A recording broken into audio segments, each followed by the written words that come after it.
جو شریعت کے پابند صوفی حضرات ہے وہ اس حلول کے عقیدے کا انکار کرتے ہیں اور وحدت الوجود کے عقیدے کی مختلف تشریح کرتے ہیں۔ اس ضمن میں صوفی اکابرین کی جن عبارتوں پر اعتراض کیا جاتا ہے، جن ٹیکسٹز پر اعتراض کیا جاتا ہے، وہ یا تو ان کی تعویل کرتے ہیں، الگ میننگ بیان کرتے ہیں، یا پھر انہیں الحاقی قرار دیتے ہیں، یعنی ایڈیشنل ان کی کتابوں میں جو دوسروں نے داخل کی ہے، ایڈ کی ہے، جو کہ حقیقت میں ان کتابوں میں نہیں تھی۔ یہ ہے ان کا کہنا ان صوفی کتابوں کی عبارتوں کے بارے میں جن پر اعتراض کیا جاتا ہے۔ پہلے مناسب یہ ہوگا کہ ہم اس وحدت الوجود اور حلول کے عقیدے کے بارے میں صوفیہ حضرات کی خود کی کتابوں سے اس وحدت الوجود اور حلول کے عقیدے کے بارے میں وضاحت کریں گے تاکہ یہ ہمیں سمجھ آئے کہ وہ خود کیا بیان کرتے ہیں۔ ہم یہاں پہ صرف ان کی جو عبارات ہے، ان کی جو کتابیں ہیں، ان کتابوں کی جو عبارات ہے اس عقید حلول اور عقید وحدت الوجود کے بارے میں، ہم ان کا صرف یہاں پہ ترجمہ کریں گے تاکہ یہاں پہ کلاس زیادہ لمبی نہ ہو جائے۔ اس لیے سب سے پہلے ہم بات کریں گے شیخ عبداللہ الحروی کی۔ شیخ عبداللہ الحروی کی کتاب ہے منازل السائرین۔ شیخ عبداللہ حروی کی وفات ہوئی ہے 481 ہجری میں۔ وہ اپنی اس کتاب منازل السائرین، شیخ عبداللہ حروی ایک بہت بڑے صوفی ہے، وہ اپنی اس کتاب منازل السائرین میں لکھتے ہیں، وہ بیان کرتے ہیں کہ توحید کے 3 درجے ہیں۔ پہلا درجہ عام لوگوں کی توحید ہے جس کی صحت دلائل پر مبنی ہے۔ دوسرا درجہ خاص لوگوں کی توحید ہے جو کہ حقائق یعنی روحانی تجربات سے ثابت ہوتی ہے۔ توحید کا تیسرا درجہ خاص الخاص لوگوں کی توحید ہے جو کہ ذات قدیم یعنی اللہ تعالیٰ ہی کی بنیاد پر قائم ہے۔ پھر مزید کہتے ہیں جہاں تک پہلی توحید کا تعلق ہے جو کہ یہ گواہی دینا ہے کہ اللہ کے سوا کوئی معبود نہیں، اس کا کوئی بھی شریک نہیں، وہ بے نیاز ہے، نہ وہ کسی کا باپ ہے نہ بیٹا، اور اس کا کوئی ہمسر نہیں، یہ ظاہر روشن توحید ہے جو کہ بڑے شرک کی نفی پر مبنی ہے۔ اسی کی بنیاد پر قبلہ کو نصب کیا گیا اور غیر مسلموں کو ذمی قرار دیا گیا۔ اسی کی وجہ سے خون اور مال محفوظ ہوتے ہیں اور دارالاسلام اور کفر سے الگ ہوتا ہے۔ دوسری قسم کی توحید وہ ہے جو حقائق پر مبنی ہے، یہ خاص لوگوں کی توحید ہے اور اس میں ظاہری اسباب کو چھوڑ دیا جاتا ہے اور عقلی دلائل اور شواہد کے ساتھ تعلق سے بلند ہو کر دلیل کے بغیر توحید کو مانا جاتا ہے اور توکل کے لیے کسی سبب کو تلاش نہیں کیا جاتا۔ توحید کا تیسرا درجہ وہ ہے جس حق تعالیٰ نے اپنے لیے خاص کر لیا، جسے حق تعالیٰ نے اپنے لیے خاص کر لیا ہے اور بقدر ضرورت اس کے اسرار کو منتخب افراد پر ظاہر کرتا ہے۔ اس کی صفات بیان کرنے اور اس کی تفصیلات پھیلانا ممکن نہیں ہے۔ جس کی طرف اشارہ کرنے والوں نے یہ اشارہ کیا ہے کہ یہ حادث یعنی مخلوق کی نفی اور قدیم اللہ تعالیٰ کا اثبات ہے۔ یہ وہ تیسری قسم کی توحید بیان کرتے ہیں، یعنی مخلوق کی نفی اور قدیم یعنی اللہ تعالیٰ کا اثبات ہے۔ اس کے بعد شیخ ابن عربی جو کہ صوفیہ کے ہاں بہت بڑے یعنی صوفی مانے جاتے ہیں، ان کی کتاب فصوص الحکم کی عبارت ہم بیان کریں گے، اس کا ترجمہ ہم آپ کے سامنے بیان کریں گے۔ وہ کیا کہتے ہیں اس کے بارے میں؟ وہ کہتے ہیں اس کی نفی عین اس بات ہے، وہ جان گیا کہ حق منزہ ہی خلق مشبہ ہے، اگرچہ وہ خلق کو خالق سے بظاہر علیحدہ سمجھتا ہوں، تو معاملہ یہ ہے کہ خالق کا معاملہ مخلوق ہے اور مخلوق کا معاملہ خالق ہے۔ یہ سب ایک ہی سرچشمے سے ہے، یہ سب ایک ہی سرچشمے سے ہے، نہیں بلکہ یہی ایک سرچشمہ ہے جو ان سب کثیر حقائق میں موجود ہے۔ دیکھیے آپ کی کیا رائے ہے؟ اللہ تعالیٰ نے ابراہیم و اسماعیل علیہ السلام کی قربانی کا ذکر کرتے ہوئے فرمایا، وہ یعنی اسماعیل علیہ السلام بولے، ابا جان جس کام کا آپ کو حکم دیا گیا ہے کر گزرے۔ تو بیٹا عین اپنا باپ ہے، تو انہوں نے کیا دیکھا کہ وہ اپنے آپ کو ذبح کر رہے ہیں، پھر ہم نے اس کے فدیے میں ایک بڑی قربانی کر دی۔ تو دمبا کی صورت میں وہی ظاہر ہوا جو کہ انسان کی صورت میں ظاہر ہوا، یعنی بیٹے کی صورت میں ظاہر ہوا، نہیں بلکہ وہ بیٹے کے حکم میں ظاہر ہوا کہ وہ عین وہی تھا جو کہ والد ہے، اور اس یعنی آدم میں سے اسی کا جوڑا تخلیق کیا۔ تو انہوں نے اپنے علاوہ کس سے نکاح کیا؟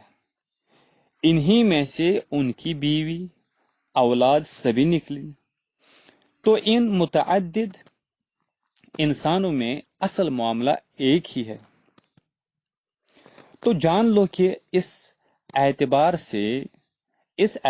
سے حق تعالی مخلوق ہے، حق تعالی یعنی اللہ تعالی مخلوق ہے، اور اس اعتبار سے مخلوق نہیں۔ اس بات کو یاد کرو، اس بات کو یاد کر لو، جو میں کہہ رہا ہوں اسے جو جانتا ہے وہی اپنی بصیرت کو رسوا نہ کرے گا، اسے وہی جانتا ہے جس کے پاس نگاہ موجود ہے۔ اس نے اسے اکٹھا اور علیحدہ کیا کہ وہ سرچشمہ ایک ہی ہے، اور یہ کثرت باقی نہ رہے گی اور نہ ہی چھوڑ دی جائے گی۔ یہ ہے ابن عربی کی عبارت، ابن عربی کا موقف۔ ابن عربی سے 3 صدیاں پہلے منصور حلاج کا واقعہ بہت مشہور ہے۔ منصور حلاج جو ہے ان کی پیدائش ہوئی تھی 244 ہجری میں اور ان کا انتقال 309 ہجری میں۔ اب اس منصور حلاج کا واقعہ بہت مشہور ہے اور تمام کتب تصوف میں بیان ہوا ہے کہ انہوں نے خدائی کا دعویٰ کرتے ہوئے ان الحق یعنی میں حق ہوں، حق تعالی ہوں کہا تھا۔ اگر وہ محض ایک آدھ بار غلبہ سکر میں ایسا کر دیتے، مدہوشی میں ایسا کر دیتے تو کچھ نہ ہوتا، مگر وہ پورے ہوش و حواس کے ساتھ اس دعوے کی باقاعدہ تبلیغ کرتے رہے۔ بادشاہ کے حکم سے انہیں گرفتار کر کے علماء کے سامنے پیش کیا گیا، مگر وہ اپنے دعوے پر قائم رہے۔ اس جرم کی پاداش میں انہیں موت کی سزا دی گئی۔ اس وقت سے لے کر آج تک وہ تمام صوفیہ، خواہ وہ مخالف شریعت ہو یا پابند شریعت صوفیہ ہو، کہ ہیرو اور شہید سمجھے جاتے ہیں۔ پنجابی کی ایک مشہور قوالی کا شعر ہے، جہڑے نشہ عشق وچ رہندے اوا ان الحق ہی کہندے۔ ان کے اس طرز عمل کی توجیہ کرتے ہوئے بعض صوفیہ کہتے ہیں کہ منصور نے یہ دعویٰ خود نہیں کیا تھا، بلکہ وہ ذات باری تعالیٰ کے مشاہدے میں اس درجے میں غرق تھے کہ اللہ تعالیٰ نے ان کی زبان کو آلہ بنا کر، اوزار بنا کر خود یہ الفاظ کہے تھے۔ یہ بلکہ ایسا ہی تھا کہ جیسے ریڈیو میں سے آواز نکلتی ہے، مگر بولنے والا اس کے اندر نہیں بیٹھا ہوتا۔ اسی طرح منصور کی زبان ایک ایسا ریڈیو تھا جس میں سے اللہ تعالیٰ کی آواز آئی تھی۔ علامہ ابن قیم جو کہ پیدا ہوئے 691 ہجری میں اور 751 ہجری میں ان کا انتقال ہوا ہے، انہوں نے علامہ ابن قیم نے حلولی یعنی جن کا عقیدہ حلول کا ہے، ان صوفیہ سے متعلق لکھا ہے کہ یہ اصل میں ایرانی نسل تھے اور انہیں نساک کہا جاتا تھا۔ یہ زمانے قدیم سے ہی حلول کے عقیدے کے قائل تھے۔ اسلام لانے کے بعد یہ گروہ مسلم صوفیہ کے ساتھ مل گیا اور ان کے اندر حلول و اتحاد کا نظریہ پیدا کر دیا۔ یہ ہے علامہ ابن قیم کا کہنا حلول کے عقیدے کے بارے میں۔ اس کے بعد یہ کہ مخالف شریعت صوفیہ کا پوائنٹ آف ویو کیا ہے، نظریہ اور عقیدہ کیا ہے، نقطہ نظر کیا ہے۔ مخالف شریعت صوفیہ کے ہاں وحدت الوجود اور حلول کے عقیدے کے وہی نتائج اور ریزلٹس برآمد ہوتے ہیں، نکلتے ہیں، جو کہ اس کا منطقی تقاضا ہے، جو کہ یعنی اس کا لاجیکل ریزلٹ ہی ہے۔ جب اس کائنات کی ہر چیز کی کوئی حقیقت نہیں اور وہ ایک ہی وجود کا حصہ ہے، تو پھر ہر خدا ہی ہے، ہر خدا ہی ہوئی، یعنی ہر چیز خدا ہی ہوئی، پھر ہر انسان خدا ہی ٹھہرا۔ اس کے بعد نہ تو کسی حلال کی ضرورت رہتی ہے اور نہ حرام کی، اور شریعت کی کوئی وقت نہیں رہتی۔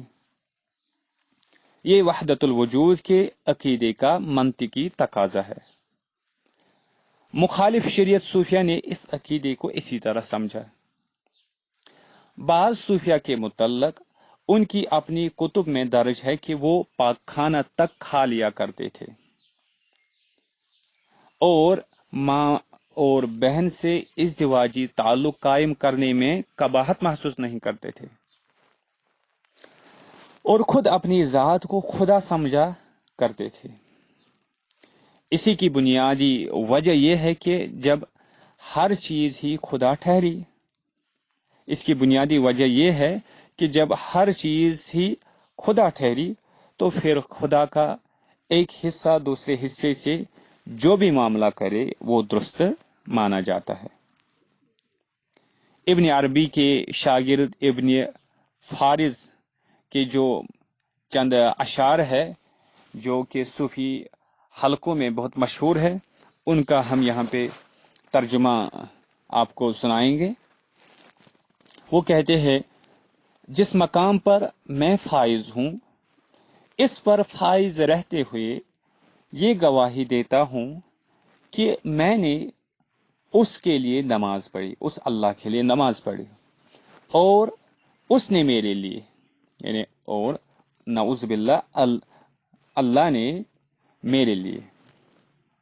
پھر کہتے ہیں، ہم دونوں ہی نماز پڑھنے والے ہیں، عبادت کرنے والے ہیں، اور ہر سجدے میں ایک متحد حقیقت کو سجدہ کرنے والے ہیں۔ اس نے میرے سوا نماز نہ پڑھی تو ہر رکعت کی ادائیگی میں میری نماز میرے علاوہ کسی کے لیے نہ تھی۔ میں وہ رہا اور وہ میں رہا، کوئی فرق نہیں، بلکہ میری ذات میری ہی ذات سے محبت کرتی ہے۔ فنا ہونے کے بعد ہوش میں آ کر بھی میں اس سے الگ نہیں، اور میری ذات جب میری ہی ذات میں حلول کرتی ہے تو آشکار ہو جاتی ہے۔ یہ ہے ابن عربی کے شاگرد ابن فارز کے اشعار کا ترجمہ۔ حلول کے عقیدے کا منطقی اور لاجیکل رزلٹ نتیجہ یہ ہے کہ جس شخص کے بارے میں یہ مان لیا جائے کہ اس میں خدا حلول کر گیا ہے تو پھر اس کے ساتھ وہی معاملہ کیا جانا چاہیے جو کہ اللہ تعالیٰ کے ساتھ کیا جاتا ہے۔ پھر اس کی ویسی ہی تعظیم کی جائے گی، اسے سجدے کیے جائیں گے، اس کے حکم پر بلا چونو چرا عمل کیا جائے گا، اس کے اشارے آوروں پر جان بھی قربان کی جائے گی، مال و دولت کو اس کی نظر کیا جائے گا، اور زندگی کا ہر معاملہ اس کے حکم کے مطابق چلایا جائے گا۔ اہل تشیع میں یعنی شیعہ حضرات میں اسماعیلی فرقہ کا یہ نقطہ نظر ہے، اسماعیلی حضرات کا یہ پوائنٹ آف ویو ہے، یہ نقطہ نظر ہے، یہ عقیدہ ہے کہ خدا ان کے امام میں حلول کر جاتا ہے، چنانچہ وہ اپنے ائمہ یا اپنے اماموں کے ساتھ یہی معاملہ کرتے تھے۔ کچھ ایسا ہی معاملہ بہت سے صوفیاء کا ہے جن کا بظاہر دعویٰ ہے کہ وہ حلول کے عقیدے کے قائل نہیں ہیں، مگر وہ یہ سب معاملات اپنے پیر و مرشد کے ساتھ کرتے ہیں۔ ان واقعات کے لیے کسی حوالے کی ضرورت نہیں، کیونکہ ان کا مشاہدہ پاکستان، پنجاب یا سندھ کے کسی بھی آستانے کے بزرگ کے ساتھ کیا جا سکتا ہے۔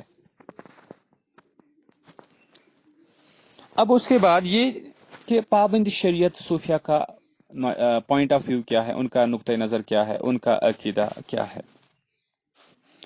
وحدت الوجود کے ضمن میں پابند شریعت صوفیہ کا نقطہ نظر یہ ہے کہ اس نظریے کو سمجھنے میں غلطی ہوئی ہے۔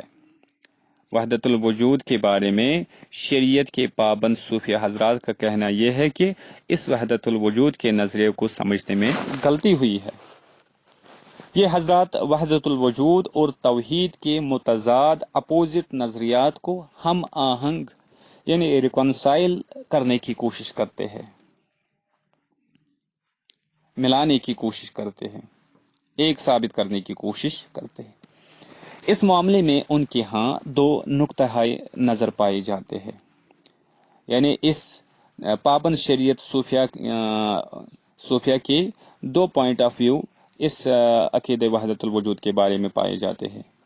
ایک نقطہ نظر وحدت الوجود کی ایسی تشریح کا ہے جو خلاف شریعت نہ ہو۔ ایک پوائنٹ آف ویو یہ ہے کہ وحدت الوجود کی ایسی تشریح کی جاتی ہے جو کہ شریعت کے خلاف نہ ہو، اور دوسرا نقطہ نظر پوائنٹ آف ویو ہے وحدت الشہود کے ماننے والوں کا، اور دوسرا یہ کہ وحدت الوجود کی تشریح وحدت الشہود سے کی جاتی ہے۔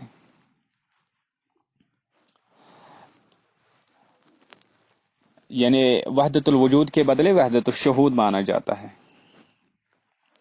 پہلے نقطہ نظر کے تحت یعنی وحدت الوجود کی ایسی تشریح جو شریعت کے خلاف نہ ہو، اس کے تحت وجود باری تعالیٰ کو حقیقی مانا جاتا ہے اور مخلوقات کے وجود کو مجازی مان لیا جاتا ہے۔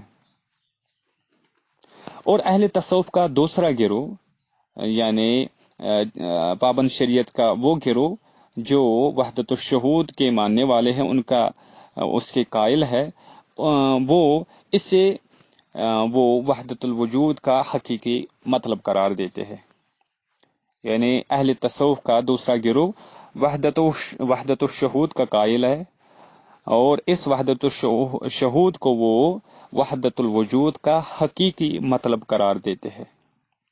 ان کا موقف یہ ہے کہ ان کا پوائنٹ آف ویو یہ ہے کہ وحدت الوجود کا مطلب یہ ہے کہ ایک سالک کو اللہ تعالیٰ کی عظمت کے مشاہدے میں ایسا محو ہو جاتا ہے کہ پھر اسے کوئی مخلوق نظر ہی نہیں آتی۔